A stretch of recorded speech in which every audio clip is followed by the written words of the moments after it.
ኢሳም በጣም ወድሃል እና አንተም ማግኘት ፈልጋለሁ። እኔ እነሱ መለያየታችሁ ለነሱ ክፋት ሊሆን ይችላል፣ ግን ወላሂ ለኔ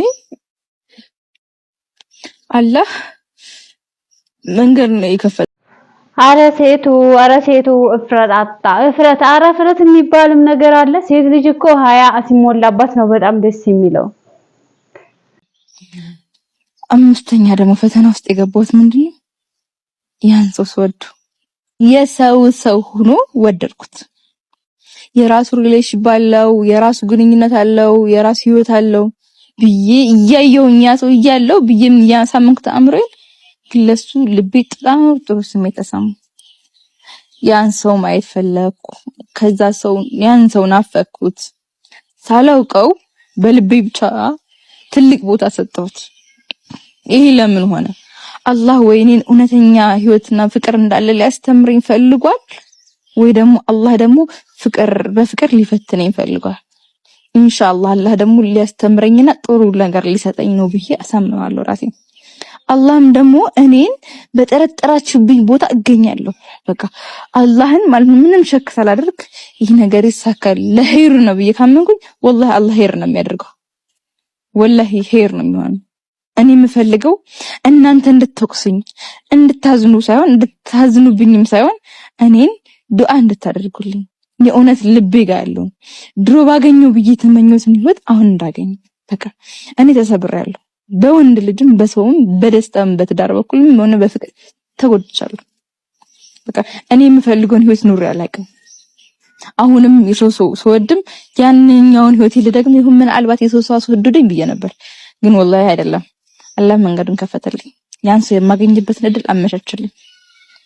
ግን ያም የሆነው እናንተ ከጎኔ ስትሆኑ ወላሂ ፈኪያ ምን ሰብሯታል በሉ እስኪ። እኔ ምን እንደሰበረኝ ልንገራችሁ። በቃ በግዴታ የኔ ያልሆነን ሰው ለኔ ለማድረግ ከሶስተኛ ጊዜ አልፎ ለአራተኛ ስሞክር ነው። ከዛ አምስተኛ ሆነ። አራትና አምስተኛው ምንድነው ብላችሁ ትጠይቁኝ። አራተኛው አሁን ጋራ ተጋቡ ምን በሉ ካሰሩ እኔ ኧረ ሴቱ ፍረት አጣው።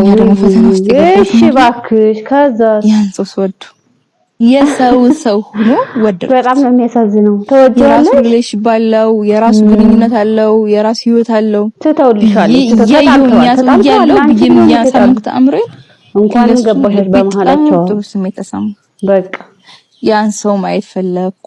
ከዛ ሰው ያን ሰው ናፈኩት። ሳላውቀው በልቤ ብቻ ትልቅ ቦታ ሰጠሁት። ይሄ ለምን ሆነ? አላህ ወይኔን እውነተኛ ህይወትና ፍቅር እንዳለ ሊያስተምረኝ ፈልጓል ነገር በቃ ወይ ደግሞ አላህ ደግሞ ፍቅር በፍቅር ላይ ማለት ነው እፍረት የሚባለው ኢንሻአላህ አላህ ደግሞ ሊያስተምረኝና ጥሩ ነገር ሊሰጠኝ ነው ብዬ አሳምናለሁ ራሴ። የለም በቃ አላህ ደግሞ እኔን በጠረጠራችሁብኝ ቦታ እገኛለሁ። በቃ አላህን ማለት ምንም ሸክ ሳላደርግ ይህ ነገር ይሳካል ለኸይር ነው ብዬ ካመንኩኝ ወላሂ አላህ ኸይር ነው የሚያደርገው። ወላሂ ኸይር ነው የሚሆነው። እኔ የምፈልገው እናንተ እንድትወቅሱኝ እንድታዝኑ ሳይሆን እንድታዝኑብኝም ሳይሆን እኔን ዱዓ እንድታደርጉልኝ የእውነት ልቤ አራ ሴቶች ፈሩ ከበሪ ኑራቸው ሚዲያ ላይ ያወጣችሁ ራሳችሁን አታወሩ። በወንድ ልጅም በሰውም በደስታም በትዳር በኩልም ሆነ በፍቅር ነው መሰለኝ ቆንጆ አሁን በቃ እኔ የምፈልገውን ህይወት ነው ለማን እንጃ ለመፈመስ ብላችሁ ነው የምታደርጉት። ያንኛው ህይወት ልደግም ይሁን ምናልባት የሰው ሰው አስወደደኝ ብዬ ነበር። በዚህ ልክ ደግሞ ራስ ማዋረድ በጣም ነው የሚያስጠላው። ሴቱ በጣም ክብር አጥቷል። ማግኘበት እድል አመቻችልኝ። ሁሉንም ሴቶች እንዲሰደቡ እያደረጋችሁ ነው። በእናንተ ምክንያት ሁሉም ሴቶች እየተሰደቡ ነው። አንተ ከጎንሽ ወላሂ ፈኪያ ምን ሰብሯታል በሉ እስኪ። እኔ ምን እንደሰበረኝ ልንገራችሁ። በቃ በግዴታ የኔ ያልሆነን ሰው ለኔ ለማድረግ ከሶስተኛ ጊዜ አልፎ ለአራተኛ ስሞክር ነው። ከዛ አምስተኛ ሆነ። አረ ሴቱ እፍረት የሚባል ነገር አለ። ሴት ልጅ እኮ ሀያ ሲሞላባት ነው በጣም ደስ የሚለው። እኔ ማውቀው ኢክራምና ኢስሐቅ የሚባለው ልጅ ኖርማል ጓደኛ እንደነበሩ ነው ማውቀው። አሁን ደግሞ ወደ ሌላ አዙረውታል። አሁን ላይ በነገራችን ላይ በቃ ያለ ኒካህ እየተቃቀፉ እየተሻሹ በዩቲዩብ መንጣት እንዲሁም ደግሞ ከዛ ተጣላ ምናምን እያሉ አዲስ ፋሽን ተደርጓል ማለት ነው። ሲጀመር ማነው ጓደኛ በእስልምና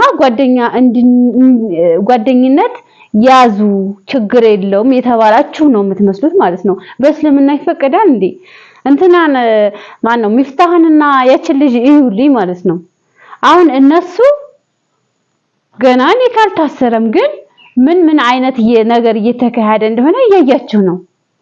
ሲጀመር ባልና ሚስት መሆን ከፈለጋችሁ መጀመሪያ ተጋብታችሁ ቶሎ ቪዲዮ ስትሰሩም ቢሆን ቢያንስ ለሰው የሚያስተምር ነገር እስከሆነ ድረስ እዚህ ሜዳ ላይ ስትመጡ እንደ አይነት የቆሸሸ ተግባር እያሳያችሁን አትምጡ በቃ